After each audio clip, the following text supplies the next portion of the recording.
பௌர்ணமியை முன்னிட்டு ஸ்ரீனிவாச பெருமாளுக்கு சிறப்பு திருமஞ்சனம். கோயம்புத்தூர் மாவட்டம் காலப்பட்டி நேருநகர் பகுதியில் அமைந்துள்ள அருள்மிகு ஸ்ரீனிவாச பெருமாள் திருக்கோயிலில் பௌர்ணமியை முன்னிட்டு மூலவர் ஸ்ரீனிவாச பெருமாளுக்கு சிறப்பு திருமஞ்சனம் நடைபெற்றது. இதனையொட்டி பால், தயிர், இளநீர், சந்தனம், பஞ்சாமிர்தம் உள்ளிட்ட பல்வேறு நறுமண திரவியங்களை கொண்டு பெருமாளுக்கு சிறப்பு திருமஞ்சனம் செய்யப்பட்டதைத் தொடர்ந்து தங்க ஆபரணங்கள் மற்றும் வண்ண மலர் மாலைகள் அணிவிக்கப்பட்டு ஸ்ரீனிவாச பெருமாள் சிறப்பு அலங்காரத்தில் பக்தர்களுக்கு அருள் பாலித்தார்.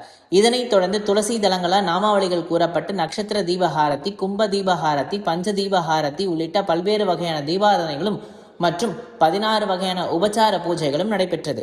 விழாவில் ஏராளமான பக்தர்கள் கலந்து கொண்டு ஸ்ரீ ஸ்ரீனிவாச பெருமாளை தரிசனம் செய்து வழிபட்டனர். விழாவில் கலந்து கொண்ட பக்தர்கள் அனைவருக்கும் தீர்த்த பிரசாதம் மற்றும் அன்னதான பிரசாதங்கள் வழங்கப்பட்டது.